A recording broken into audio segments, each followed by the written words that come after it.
राधिकाय तदालये कृष्णाय कृष्णभक्ताय तद्भक्ताय नमो नमः। ओम नमो भगवते वासुदेवाय। ओम नमो भगवते वासुदेवाय। ओम नमो भगवते वासुदेवाय। नारायणं नमस्कृत्यं नरं चैव नरोत्तमं देवीं सरस्वतीं व्यासं ततो जयमुदीरयेत्। नश्रप्रायेषु भद्रेषु नित्यं भागवत सेवया भगवती उत्तम श्लोकिर्भक्तिर्भवती नैष्टिकी। कृष्णाय वासुदेवाय देवकी नंदनाय च नंदगोपकुमाराय गोविंदाय नमो नमः। जय श्री कृष्ण चैतन्य प्रभु नित्यानंद श्री अद्वैत गदाधर शिवासदि गौर भक्तवृंदा। हरे कृष्णा कृष्णा कृष्णा हरे हरे, हरे राम राम राम हरे हरे।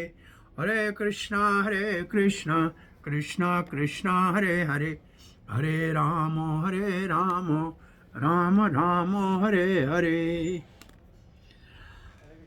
सो भाग्यशाली रोहिणी के भक्तवृंद, आपके भक्ति वैभव के इस तीसरे स्कंद के 16वें अध्याय में अध्ययन के लिए आप सबका हार्दिक स्वागत है। हम इस विभाग में हैं कि भगवान चार कुमारों के प्रति आदर भाव से ब्राह्मणों की महिमा का वर्णन करते हुए अपने सेवकों के अपराध को भगवान अपराध अपना मानकर और क्षमा याचना मांग रहे थे। ये 1 से 12 श्लोक तक ये विभाग है। तो कल हमने 10 श्लोक तक किया था, आज हम 11वें श्लोक से आगे बढ़ते हैं। तो 11वें श्लोक में ये लिखा है, ये ब्रह्मणाम मयि धिया क्षिपितो अर्चयंतस। अगर ब्राह्मण जिसकी बुद्धि मुझ में लगी हुई है, क्षिपित इसका मतलब कभी कभी वो किसी के साथ दुर्व्यवहार करके कोई भाषा असभ्य भी बोल देता है, अर्चयंतस फिर भी वो पूजने है। तुष्यत हृदय, आप उसके प्रति संतुष्ट हृदय से समित शुद्ध अक्ष, आपका मुख कमल की तरह खिला होना चाहिए, मुस्कुराते हुए। वक्त पदम वक्त का मतलब कमल की तरह खिले हुए मुख से। वाणिया अनुराग, वाणी से। कल्यात्मजवत, कल्यात्मज का मतलब जैसे पिताजी कभी नाराज हो और डांटे तो बेटा कैसे उसको प्रसन्न करने के लिए हाथ जोड़ के मुस्कुराते हुए, अरे पिताजी गलती हो गई, आप हमारे बड़े हैं। जैसे बच्चा पिता को खुश करने के लिए प्रार्थना करता है, ऐसे गणतस संबोध्य अंति अहम इवा अहम उपाहृतस्तई। इसका अर्थ है, ऐसे ब्राह्मणों के प्रति जो व्यवहार करता है वो मुझे बहुत प्रिय है। अब यहाँ कल के श्लोक के साथ जुड़ा हुआ ये श्लोक है। उसमें ये लिखा था कल वाले श्लोक में कि ब्राह्मण, गाय और अनाश्रित जो हैं वो मेरा शरीर है। उनके प्रति अगर कोई अपराध करता है तो मेरे प्रति अपराध हो जाता है, मैं उसका रक्षक हूँ। आज आगे ब्राह्मणों के लिए कह रहे हैं। दूसरे और अगर देखें,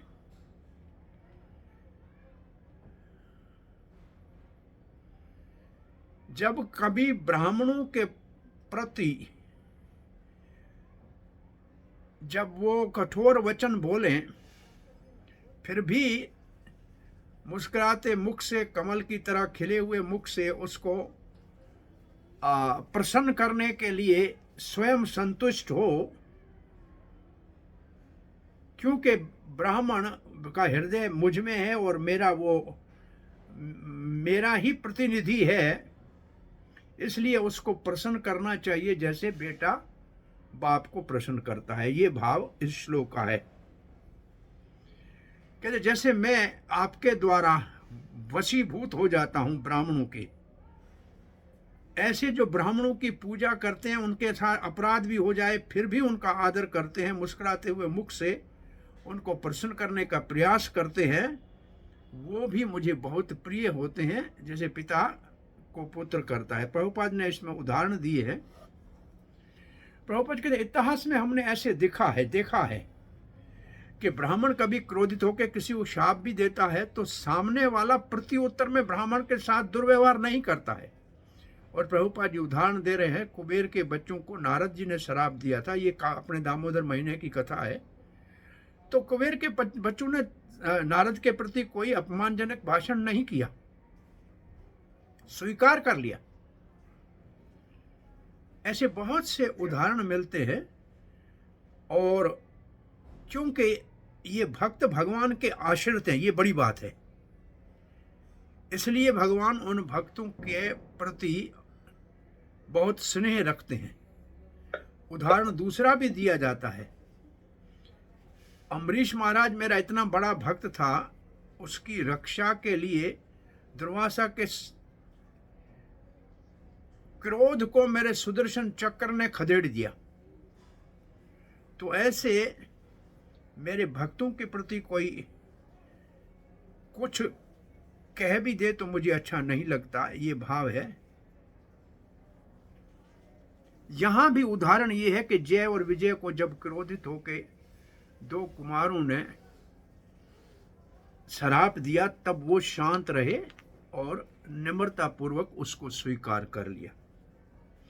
प्रभुपाद लगे ऐसी कभी कभी ऐसी परिस्थितियां आती हैं जहां ब्राह्मण के द्वारा कोई क्रोधित कार्य हो जाता है, तो ब्राह्मण और विष्णु के प्रति हमारा सद्भाव होना चाहिए, मुस्कुराते हुए हाथ जोड़ के प्रार्थना करके उसको प्रसन्न करना चाहिए, जैसे पिता को बच्चा प्रसन्न करना है। ये उदाहरण दिया गया है। अब यहाँ प्रभुपाद जी एक सिद्धांत को लिखते हैं। वो सिद्धांत ये है कि ये जो ब्राह्मण और वैष्णव है ना, ये भूदेव है। इसको कहते हैं, राजा जो होता है वो तो होता है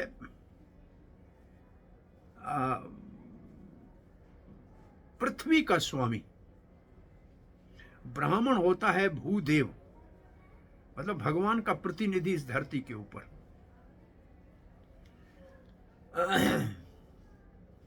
नर, राजा को कहते हैं नरदेव, ब्राह्मण को कहते हैं भूदेव। और प्रभुपाद जी फिर एकदम जो एक गलत प्रथा चल पड़ी है कि गरीब को खिलाना नारायण को खिलाने के बराबर है, दरिद्र नारायण करके, इसका कहीं भी किसी शास्त्र में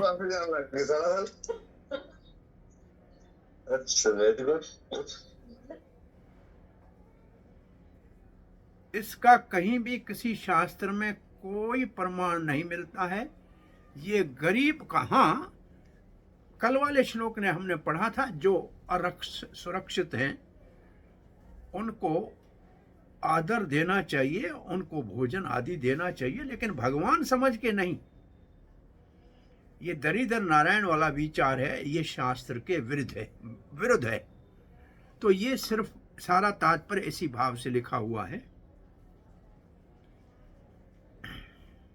अब आगे का श्लोक हम पढ़ने जा रहे हैं, अंतिम श्लोक इस भगवान की क्षमा याचना वाला 12वां।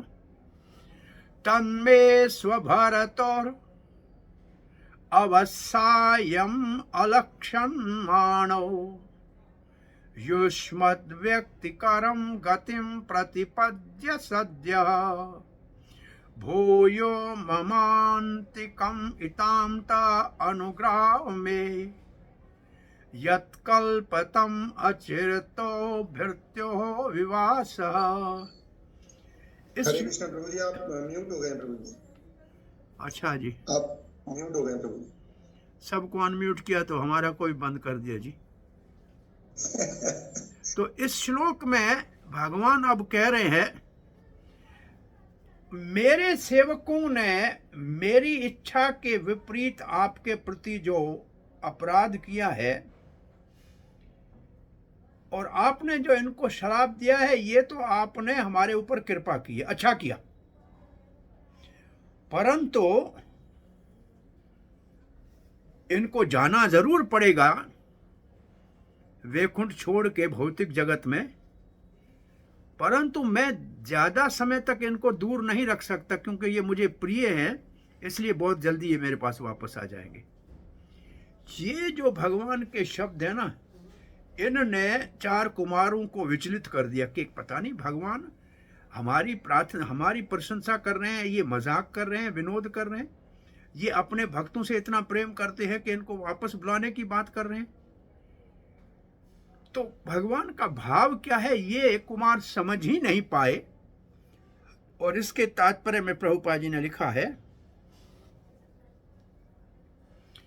बहुत अच्छा प्रभुपाद का ये तात्पर्य है कि देखो तो सही भगवान को कितनी चिंता है अपने भक्तों की। भगवान का भक्त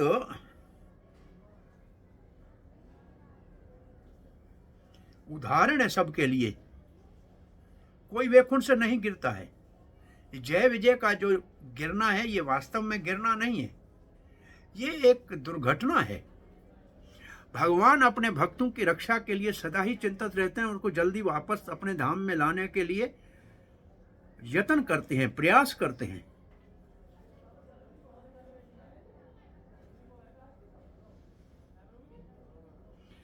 भक्तों के बीच में अगर कलह भी हो जाए तो ये लंबे समय वाला रहने वाला नहीं है, ये तत्कालीन है, और इसको भगवान निवृत्त करके दोनों का उद्धार कर देते हैं।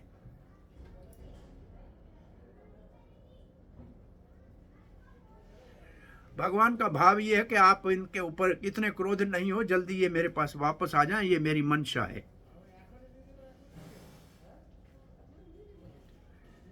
यहां एक प्रश्न उठाया है विश्वनाथ चक्रवर्ती ठाकुर ने, अगर ये कहे 4 कुमार, भगवान आपने कहा था अभी कि ब्राह्मणों के प्रति कोई अपराध करता है तो आपके प्रति अपराध हो जाता है, तो फिर आप इतना स्नेह इन दोनों के प्रति क्यों कर रहे हैं, इसको जल्दी वापस वैकुंठ क्यों ना बुलाना चाह रहे हैं? तो भगवान कहते हैं मैं अपने आप को रोक नहीं सकता, मैं अपने स्वभाव को कैसे छोड़ूं, भक्त वत्सल हूं, और ये जो आपने दंड दिया ये भी मेरी कृपा से है, मेरी इच्छा से है, ये भी मेरी कृपा से है, ये जल्दी वापस मेरे पास आ जाएंगे। अब हम दूसरे विभाग में जा रहे हैं। ये तीन श्लोकों का 4 कुमारों को कुछ समझ में नहीं आया परिस्थिति में कि ये भगवान हमारी प्रशंसा कर रहे हैं अथवा हमारे से विनोद कर रहे हैं, ये प्रेम अपने इन द्वारपालों से करते हैं, ये हमको कुछ समझ में नहीं आ रहा है।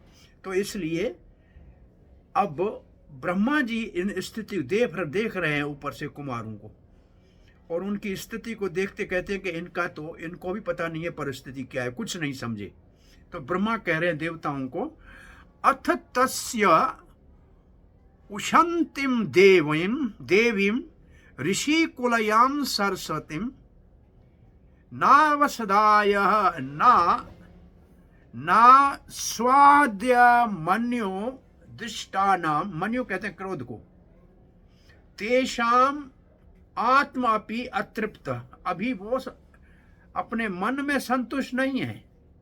भगवान ने तो बहुत ही सुंदर ऋषिकुल्य सरस्वतीम, ऐसी भगवान ने मधुर और भाषण में वर्णन किया, उनकी प्रशंसा की, फिर भी 4 कुमारों का क्रोध जो उनको आ गया था उसकी चिंता इतनी सता रही थी कि वो संतुष्ट नहीं हुए कि भगवान हमारे से नाराज हैं कि खुश हैं, हम समझ नहीं पा रहे हैं। अब इस श्लोक का आप अनुवाद देखिए। ब्रह्मा कह रहे हैं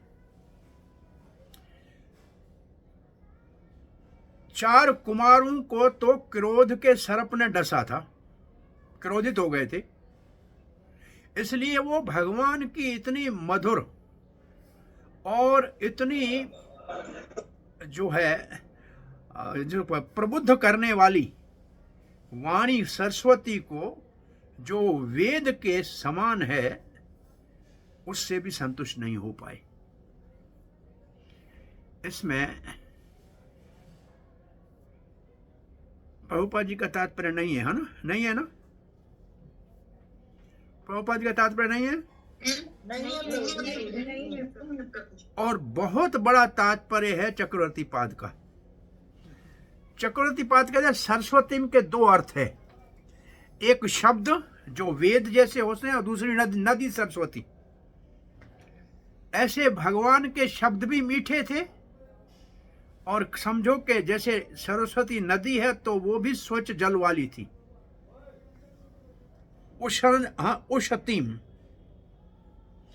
और भगवान के शब्दों में बहुत ही तर्क थे और बहुत ही अलंकार थे। ऐसे समझो कि अगर सरस्वती नदी है तो वो बहुत ही क्रीड़ा के लिए बहुत सुंदर थी।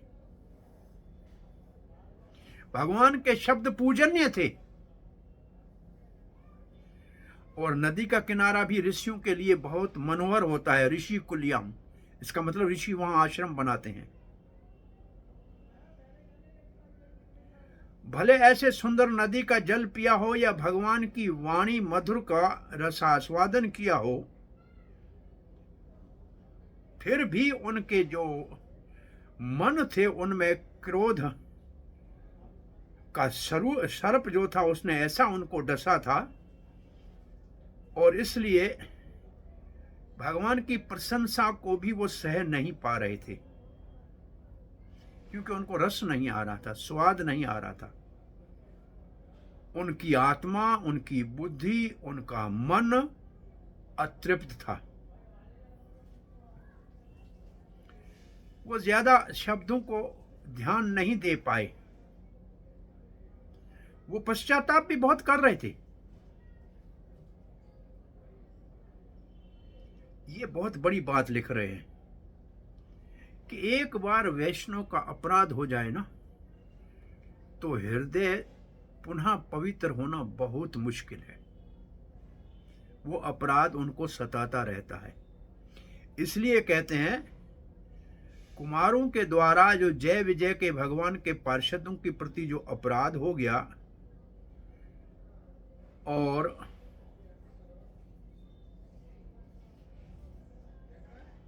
उनके ऊपर फिर भी भगवान ने कृपा करके अपने चरणों की लगी हुई तुलसी के मकरंद का रसास्वादन कराया। क्यों कराया?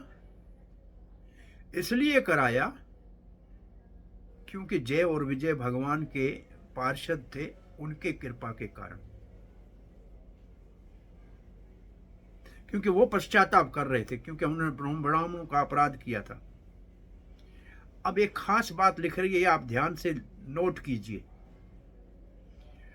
अगर कुमार जय विजय को श्राप न देते क्रोध करके, तो भगवान का दर्शन करके उनको दास्य भाव प्राप्त हो जाता, परंतु क्योंकि उन्होंने क्रोध किया और श्राप दिया, इसलिए वो शांत भाव से ऊपर नहीं जा पाए। इसलिए शांत भाव के उदाहरण है चार कुमार।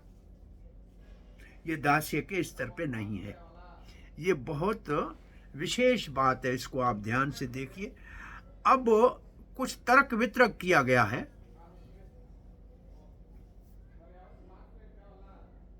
प्रभु जी, दास्य भाव में क्या होता है? शांत भाव में कैसे भक्ति होती है? देखो, शांत भाव को चैतन्य महाप्रभु ने तो स्वीकार ही नहीं किया है। बहुत नीचे का स्तर माना जाता है। वैसे तो बहुत ऊपर का है, लेकिन दास्य, सखा, वात्सल्य और माधुर्य, ये भाव चार महाप्रभु ने स्वीकार की है। शांत भाव में दो बातें होती हैं। भौतिक जगत से वैराग होता है, और भगवान के अस्तित्व के प्रति बहुत बड़ा आदर भाव होता है। ये शांत भाव की परिभाषा है। जब भगवान के प्रति स्नेह उत्पन्न हो जाए इन दो के साथ, दुनिया से वैराग और भगवान के ऊपर पूरी आस्था के साथ भगवान में अगर स्नेह उत्पन्न हो जाए, तो वो दास भाव का अधिकारी हो जाता है। अपनापन का कि मेरा स्वामी है भगवान, भगवान महान है, ये है शांत वाले भाव वाले भक्तों की परिभाषा। तो इनको ये शांत भाव के उदाहरण है 4 कुमार। धन्यवाद प्रभु जी। हरे कृष्णा। हरे कृष्णा प्रभु जी, ये एक बार दोबारा से रिपीट कर दीजिए कि 4 कुमार शांत भाव में कैसे आए। ये देख 4 कुमार पहले 4 कुमार तो निराकारवादी थे, ब्रह्म ध्यान करते थे। अब वहां से ऊपर उठ के शांत भाव के स्तर पे आए, क्योंकि भगवान के चरणों की तुलसी का मकरंद मिल गया और भगवान का दर्शन हो गया और जय विजय की कृपा प्राप्त हो गई। तो वो शांत भाव तक चले गए। अगर क्रोध नहीं करते तो दास्य भाव भी प्राप्त कर सकते थे। अभी भी आगे के श्लोकों में आएंगे कि 4 कुमार के अंदर रजो और तमो गुण का भाव थोड़ा था। राजसिक भाव में क्रोध, राजसिक भाव में लालसा होती है और तामसिक में क्रोध आता है। तो ये 2 भाव थे।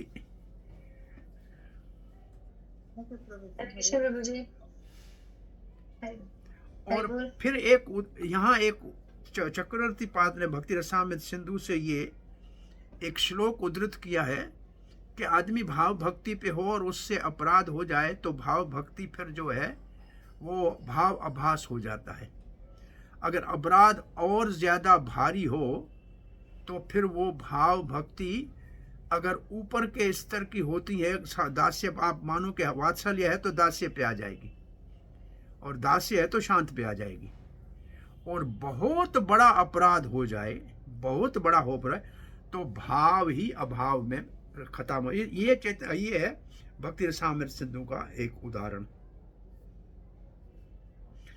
अब 13 से 15 तक हम जो पढ़ रहे हैं इसमें कुमारों की स्थिति का वर्णन है।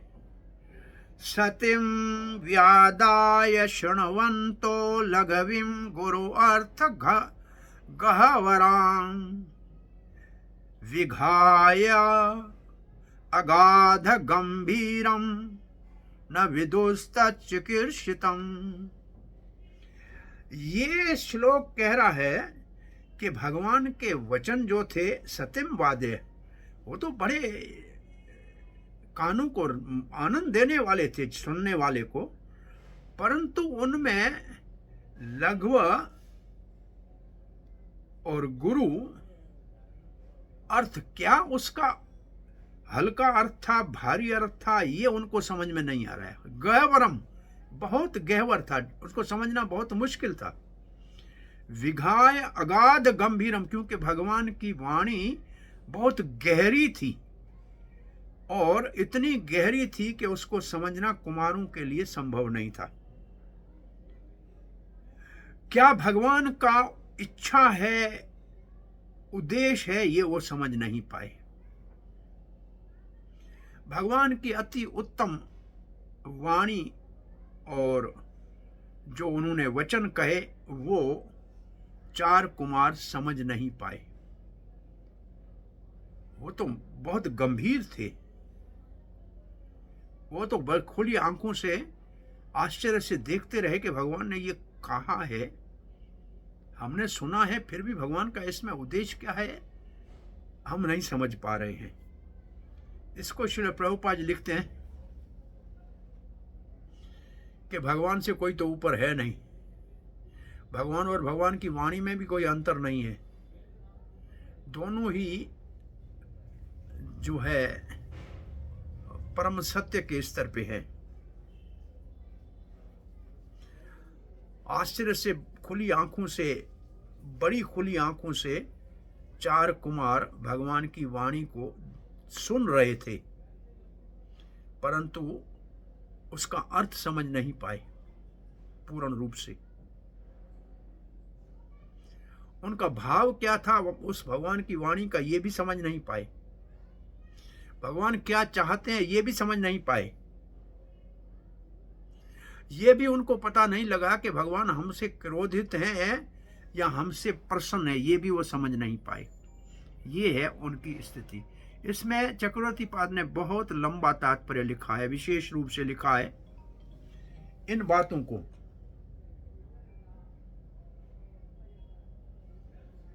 इन बातों को लिखा है जब भगवान ने ये कहा, भगवान ने जब कहा, अरे आप तो त्रिकालदर्शी हो, ये मेरे दो जो पार्षद हैं इनको आप समझ नहीं पाए। इसका मतलब आप मूर्ख थे, आपको पता नहीं लगा कि ये मेरे पार्षद हैं।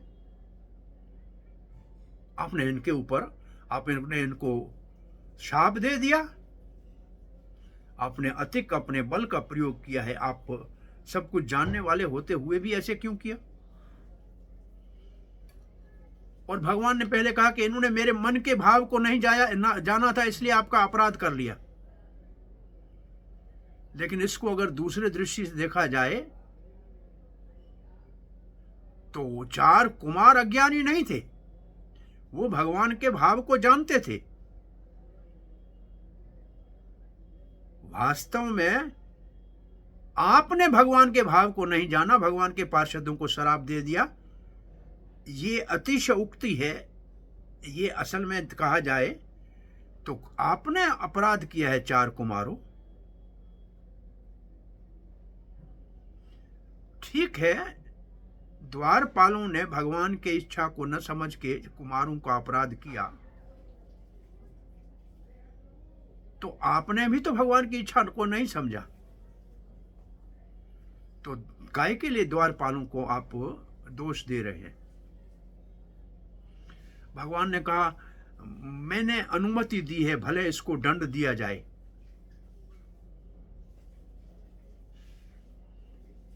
अगर मैं इसको अनुमति नहीं देता और ये आपका शराप काम ही नहीं करता तो फिर आपका क्या मान रह जाता? आगे 29वें श्लोक में आएगा, भगवान कहते मैं समर्थ था इस पाप को निरस्त करने में, परंतु मैंने ऐसे करना की इच्छा नहीं की। मैंने आपके पाप, आपके शाप को अगर निरस्त करके खत्म कर दिया होता तो ब्राह्मणों का क्या सम्मान रहता? क्या सम्मान रहता आपका?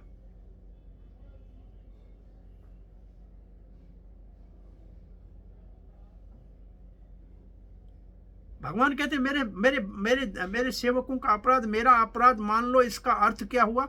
इसका अर्थ यह है कि भगवान अपने सेवकों से अति प्रेम करते हैं। भगवान ने कहा मेरा अपना हाथ काट दो। अरे ये जय विजय तो भगवान के हाथ हैं। तो ये भगवान ने वास्तव में जैसे कहा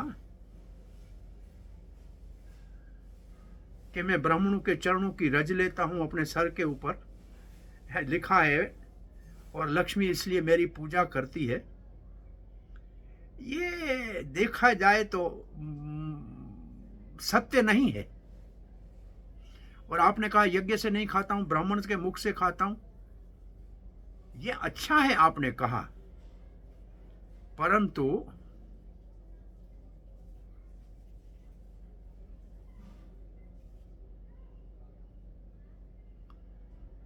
इन सब बातों के पीछे यह दो शब्द लिखते हैं, मेरे पास श्री है, मेरा वैभव है। भगवान कहते हैं क्योंकि मैं ब्राह्मणों के चरणों की रज मेरे मुकुट के ऊपर लगती है। ये ऐसे लगता है गंगा पवित्र करती है क्योंकि मेरे ब्राह्मणों के चरणों की रज लगी हुई है। एक प्रकार का विनोद भगवान करते हैं, ऐसे लग रहा था। आदर दे रहे थे लेकिन विनोद का भाव था। ब्राह्मण और गाय मुझसे अभिन्न है, ये भी एक प्रकार का विनोद ही है।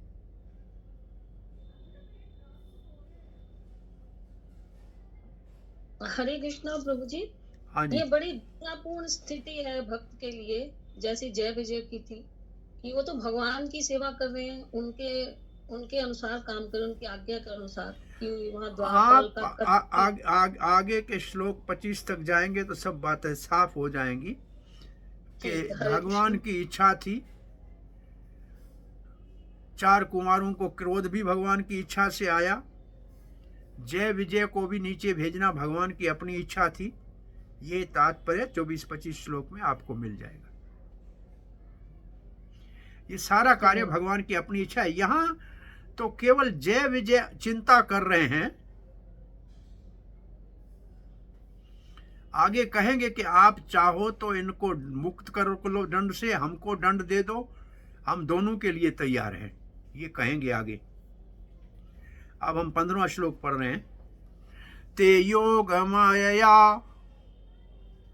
अरबद्ध पारमेष्ट्यम महोदयम प्रोचोः प्राञ्जल्यो विप्राः पृष्ठाः क्षुभितः त्वचः। अब जो कुमार हैं वो कह रहे हैं, बहुत बड़े आनंद में थे, उनको भगवान का दर्शन हो गया, ये बहुत बड़ी बात थी। उनके शरीर के अंदर रोमांच था।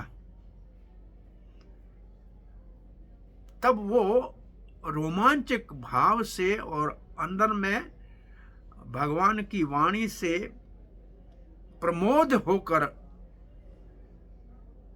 भगवान की महानता का जो योग माया भगवान की अंतरंग शक्ति के द्वारा प्रकाशित हो रहा था,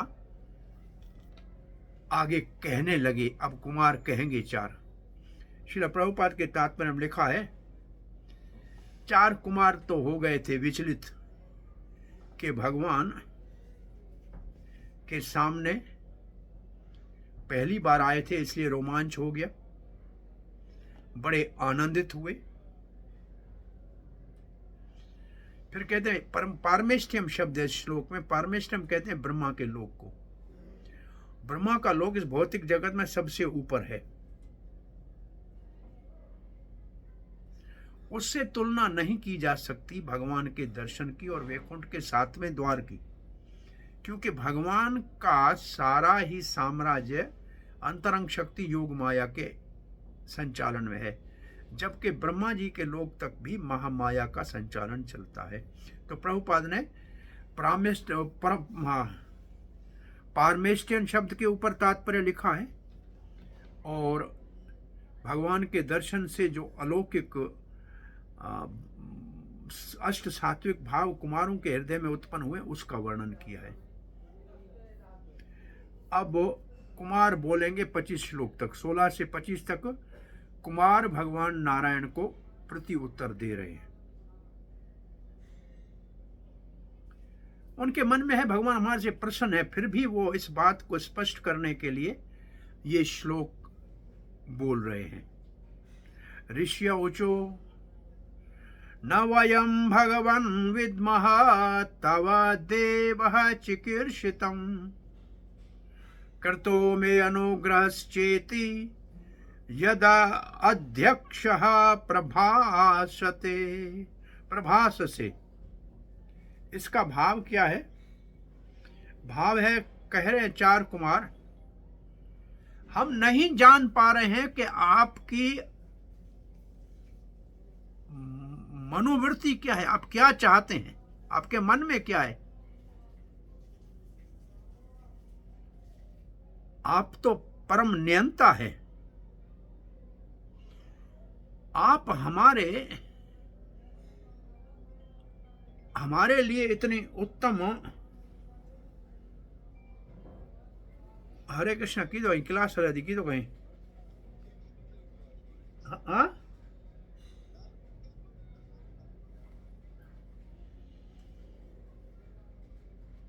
आप कह रहे हैं कि हमने आपका भला किया, ये हमको समझ में नहीं आ रहा है। आप दयालु हैं, हमने कौन सी दया की आपके पास। प्रभुपाद लिखते हैं, इसका अर्थ है हम जान नहीं पा रहे हैं। प्रभुपाद लिखते हैं भगवान जो सबसे ऊपर है और भगवान कभी गलत नहीं बोलते हैं, इसलिए भगवान की बात को समझना उनके लिए बहुत मुश्किल था।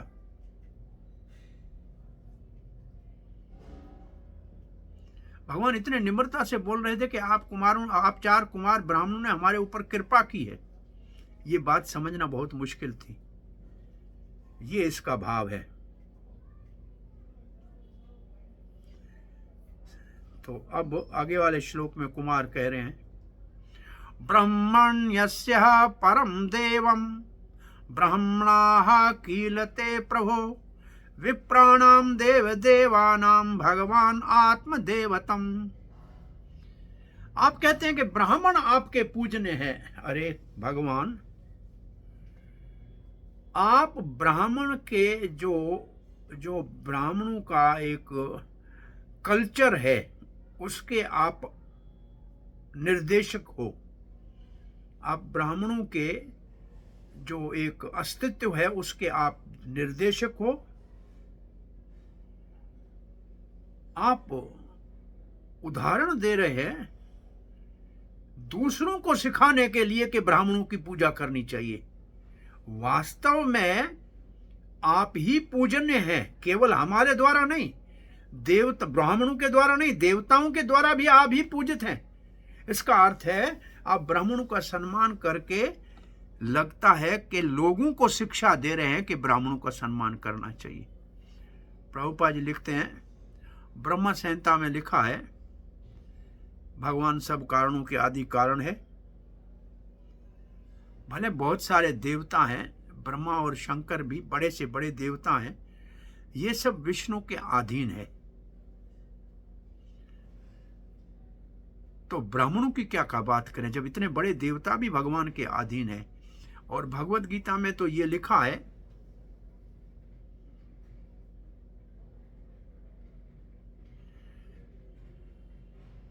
उनके प्रति भगवान बहुत ही सहानुभूति रखते हैं। किसके प्रति? जो ब्राह्मण के गुणों से संपन्न है। सम दम तप, ये बात लिखी हुई है शास्त्र के अंदर। विश्वास, ज्ञान, विज्ञान, ये 18वें अध्याय का श्लोक है। भगवान सबके हृदय में परमात्मा है। और भगवत गीता में भगवान ने कहा है, अहम सर्वस्य प्रभव, वो लिखा हुआ है कि सब कुछ मुझसे निकलते हैं। ब्रह्मा और शिव भी मुझसे निकले हुए हैं। तो इसका मतलब मैं सबसे, आप सबसे पूजनीय हैं। आप क्यों कह रहे हैं कि ब्राह्मण पूजनीय हैं? केवल संसार को सिखाने के लिए ऐसे कह रहे हैं। आगे वाला श्लोक आ रहा है, त्वत्तः सनातनो धर्मो, आप ही सनातन धर्म है। रक्षति तनुभिस्तव, उसकी रक्षा भी आप ही करते हैं। धर्मस्य परमो गुह्यो, जो धर्म का अति गुह्य अर्थ है। निर्विकारो, आप निर्विकार हैं। भवान मतः, हम जानते हैं हमारे आप के विषय में। तो यहां इसका अर्थ लिखा है, आप सनातन धर्म के स्रोत हैं, जो सब जीवों का धर्म है। आप कई अवतारों के द्वारा सनातन धर्म की रक्षा करते हैं। आप सारे धर्म के द्वारा उद्देश्य है आपको पाना। और हमारे विचार में आप निर्विकल्प है। इसका मतलब आप में कोई परिवर्तन नहीं आता है और आप अनंत हो। आप कहा जाए कि अव्यय हो, अविनाशी हो। और इसमें प्रभुपाद के तात्पर्य में सनातन धर्म की परिभाषा के अंतर्गत प्रभुपाद ने कहा है, गुह्यतम ज्ञान भगवद गीता में सर्वधर्मान परित्यज मामेकम शरणं व्रज। ये विशेष रूप से भगवान इस धर्म की रक्षा करते हैं, जो इस स्तर के ऊपर है, उनकी भगवान रक्षा करते हैं। और प्रभु कहते भागवत में ये लिखा है,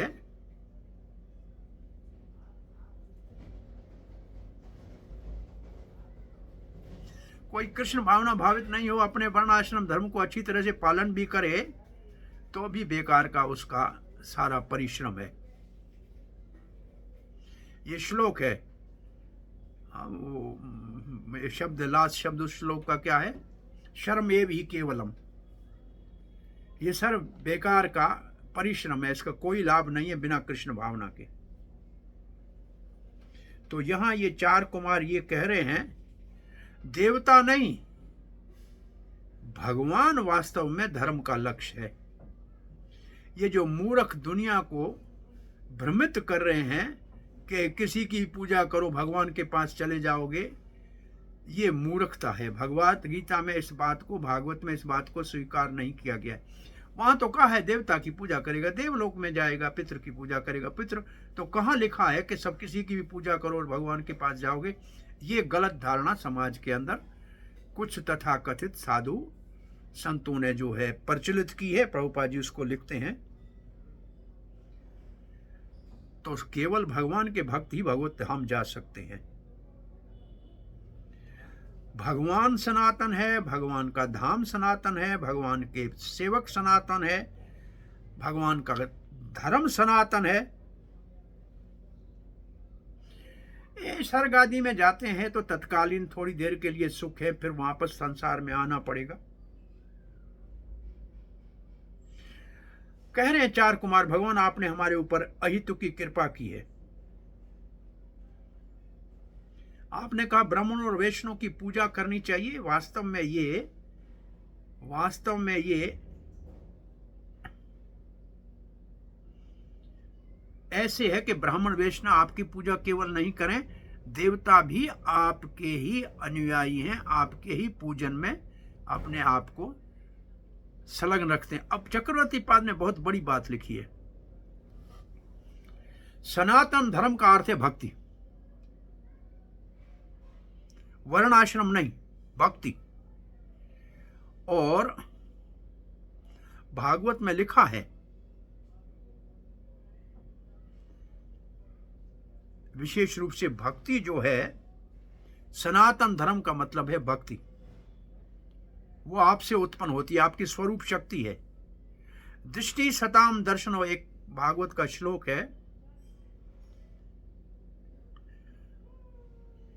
जब कोई वैष्णव का दर्शन करता है तो वो भगवान से अभिन्न है, वो भक्त भगवान से अभिन्न है। तो भाई सनातन धर्म आपका शरीर के द्वारा सुरक्षित है। कैसे? भक्तों के माध्यम से, क्योंकि भक्ति में लगाने वाले तो भक्त हैं। इसलिए सनातन धर्म का भक्ति का फल भगवत धाम है, न कि स्वर्ग आदि की प्राप्ति है।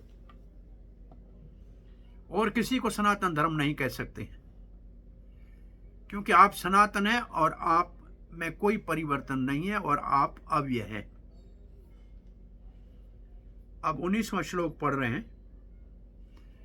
तरन्ति हे अंजसा मृत्युम निवर्ता यद अनुग्रहा योगिनाम स भवान किमस्वेद अनुग्रहीये तत्पर यत्परहि। यहां जो योगी शब्द है, इसको प्रभुपाद जी अपने तात्पर्य में कहते हैं, ये भक्ति योगी की बात है, क्योंकि योग का परिकाष्ठा है भक्ति। इसलिए तरेंगे वही, आप केवल आपके अनुग्रह से तरेंगे संसार सागर से, और वही योगी तरेंगे जो भक्ति में लगे हुए हैं। यहां योगी या जो आध्यात्मिक वादी है, आपकी कृपा से जन्म मृत्यु से पार हो जाते हैं। कब?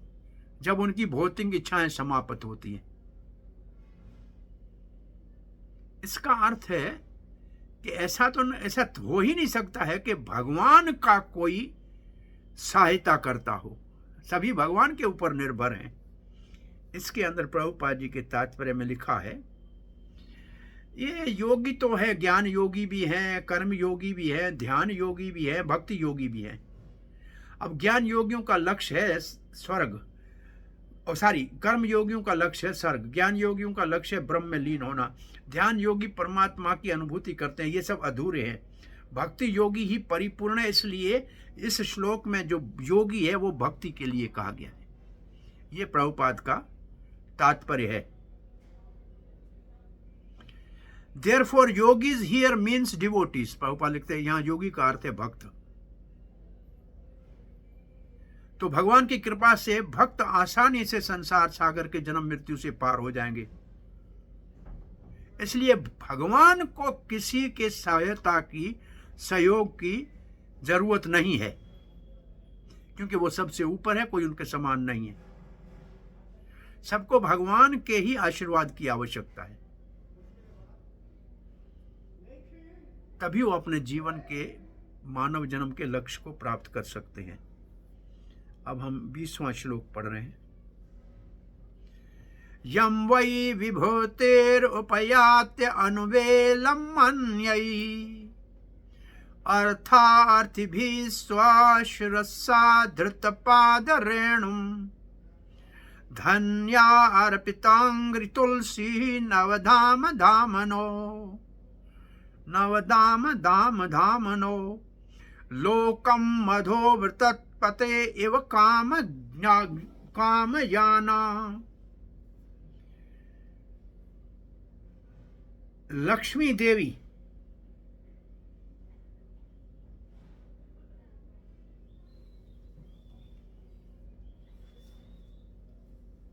वो आपके चरणों की सेवा में, चरणों की रज के लिए प्रतीक्षा करती है,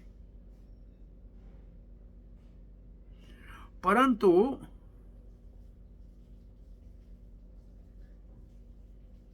वो चाह रही है कि आपके चरणों के ऊपर उसको, लक्ष्मी को स्थान मिले। कैसा? जैसे भंवरा जो तुलसी के ऊपर मंडलाता है, जो आपके चरणों में लगी हुई है। इसका अर्थ है कि तुलसी ज्यादा भगवान के चरणों में आसक्त है, क्योंकि वो तो सदा रहती है। लक्ष्मी तो कभी कभी अपने भक्तों को प्रसन्न करने के लिए चली जाती है। तो ये श्लोक लिखा कह रहा है कि लक्ष्मी के चरणों की धूली तो सारा संसार सर के ऊपर धारण करने के लिए पागल है, इंतजार कर रहा है, परंतु वो आपके चरणों की सेवा में लगी हुई है। आपके चरणों की सेवा क्या? तुलसी के ऊपर मंडलाते हुए भमरे की सेवा करने में सुख पाना चाहती है।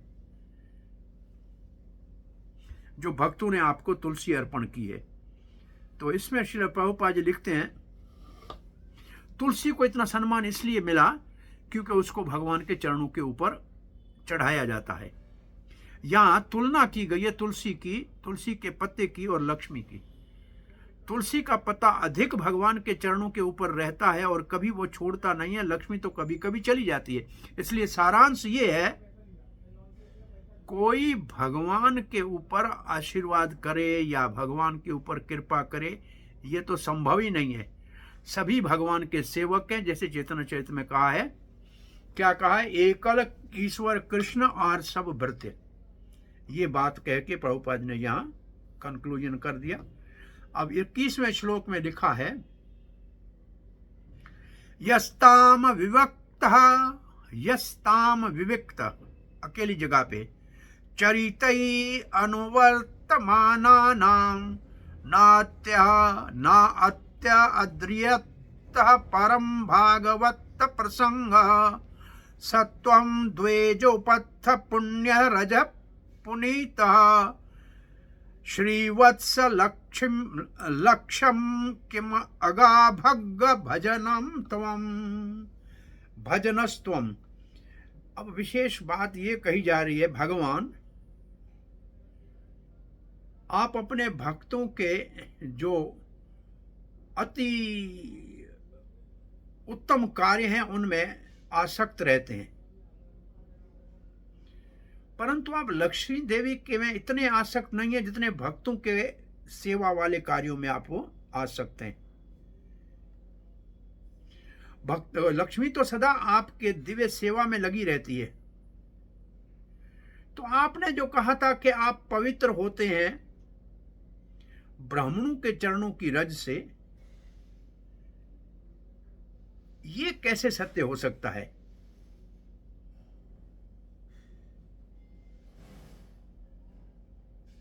श्रीवत्सजन आपके वक्ष स्थल पे है और वो लक्ष्मी आपके चरणों की सेवा के लिए लालायित रहती है। उससे ज्यादा आप भक्तों से प्रेम करते हैं। आप कैसे कहते हैं कि ब्राह्मणों के चरणों की रज से आपका सम्मान है? चक्रवर्ती पाद के अनुवाद को देखिए। आप लक्ष्मी में आसक्त नहीं है।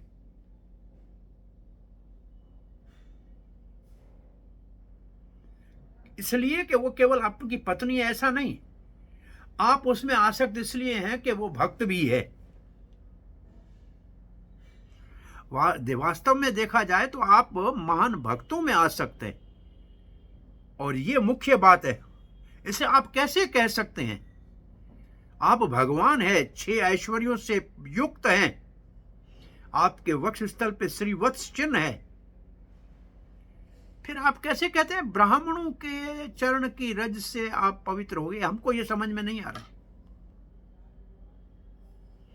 आप लक्ष्मी में भी आसक्त नहीं है, फिर आप हमारा इतना सम्मान कैसे करते हैं?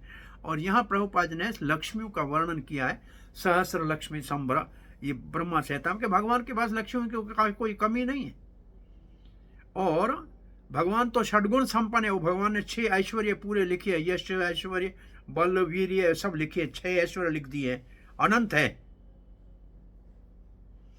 देवता और अन्य संसारी जो लोग हैं वो तो लक्ष्मी की कृपा को चाहते हैं। भगवान को क्या एक लक्ष्मी की आवश्यकता है? वहां तो लाखों लक्ष्मी भगवान की सेवा के लिए तत्पर रहती हैं। कभी कभी लक्ष्मी तुलसी से ईर्ष्या करती है। क्यों? कि तुलसी भगवान के चरणों के ऊपर बहुत ही स्थायी भाव से रहती है, बिल्कुल हिलती नहीं है।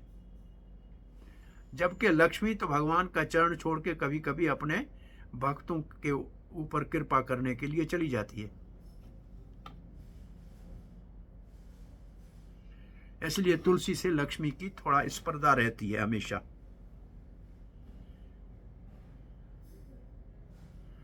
तो आपने कैसे कहा लक्ष्मी मेरे चरणों को नहीं छोड़ती है क्योंकि मैं ब्राह्मणों की सेवा करते हैं? हम नहीं समझ सकते हैं।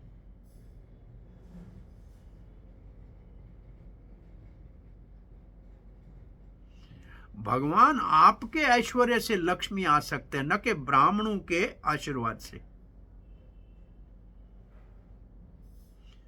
भगवान किसी के आशीर्वाद के मोहताज नहीं है। मोहताज तो उर्दू का शब्द है।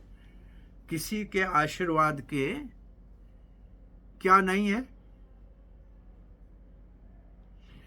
भगवान यहां ब्राह्मणों और वैष्णव का इतना सम्मान सिर्फ इसलिए कर रहे हैं कि लोग इनके प्रति आदर भाव रखें, क्योंकि इनसे लोगों का कल्याण होगा।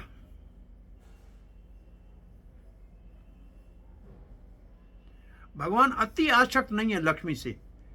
इसका मतलब है इसलिए आसक्त नहीं है क्योंकि पत्नी है, परंतु इसलिए आसक्त है क्योंकि भक्त है। भगवान आसक्त है अपने महान भक्तों में। अब हम एक और श्लोक पढ़ेंगे। आज स्वस्थ थोड़ा ठीक नहीं लग रहा। 22। धर्मस्य ते भगवस्त्रियुगत्रिभिः स्वैः पदभिश्चराचरम् इदं द्वेज देवतार्थम् न्यूनं वृतं तद् अभिगाति रजस्तमश्च सत्वेनो वर्ध्यते तनुवा निरस्य। ये जो त्रियुगी शब्द है इसके ऊपर तात्पर्य है प्रभुपाद जी का। 3 उसके अर्थ लिखे हुए, इसको ध्यान देंगे। भगवान आप धर्म के मूर्तिमान स्वरूप हैं, इसलिए आप तीनों युगों में प्रकट होते हैं। आप जगत के रक्षक हैं, और ये जगत जो है जड़ और चेतन दोनों हैं। आपकी कृपा शुद्ध सत्व है। अब आप कृपा करें, हमारे अंदर जो रजो और तमो है उसको नाश कीजिए।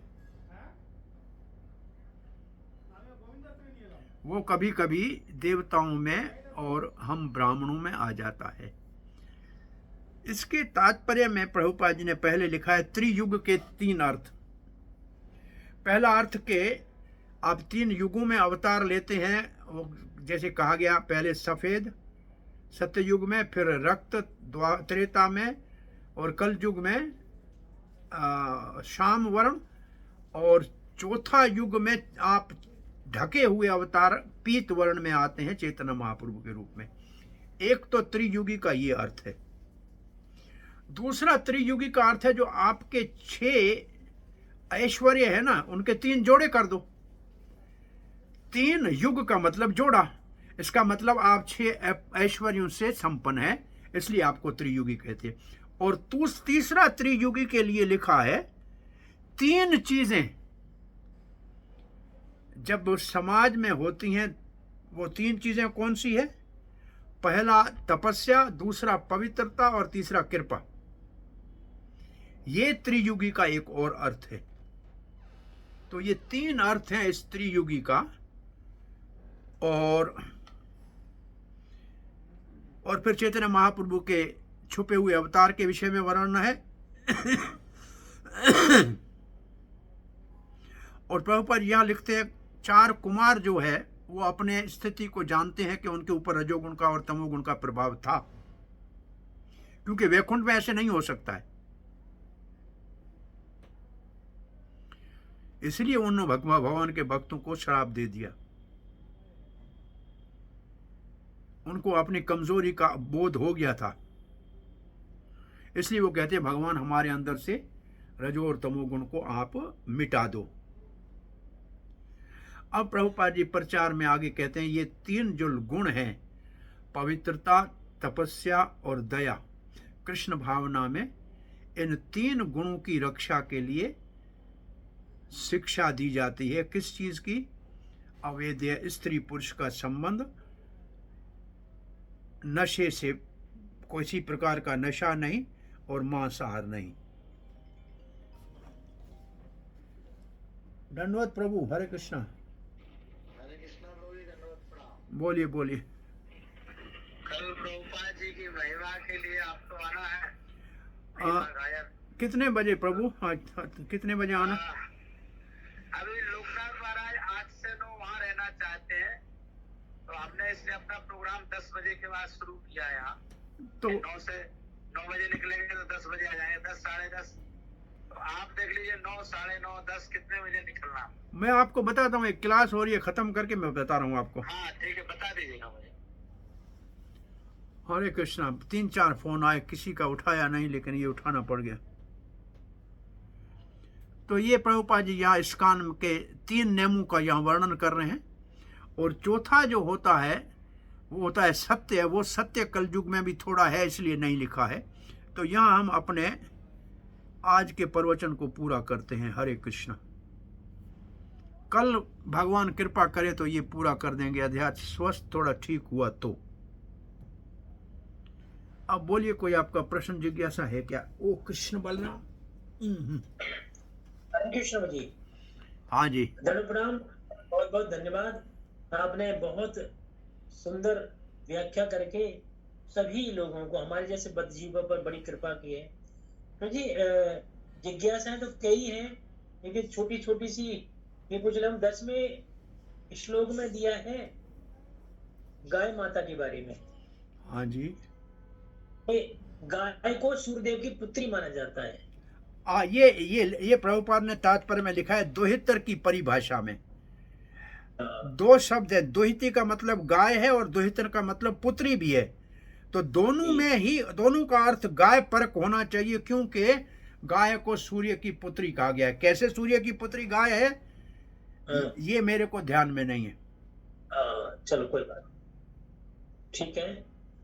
दूसरा जिज्ञासा है जी, 11वें श्लोक में दिया है ब्राह्मणों तथा वैष्णवों को नारायण का पार्थिव प्रतिनिधि मानना चाहिए। इसके लिए मैंने आपको एक शब्द बोला, वो उसको कहते हैं, ब्राह्मणों को कहते हैं भूदेव, पृथ्वी के देवता, नारायण के प्रतिनिधि है। जैसे राजा को कहते हैं नरदेव, ब्राह्मण को कहते हैं भूदेव।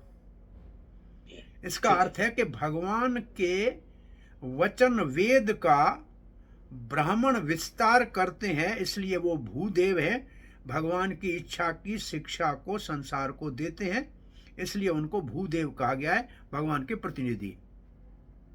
जी ये संस्कृत शब्द एक भूदेव और- को प्रभुपाद जी ने ऐसे लिखा है। जी जी जी ब्राह्मणों को भूदेव कहते हैं और राजा को नरदेव। जी प्रभु जी, बहुत बहुत धन्यवाद।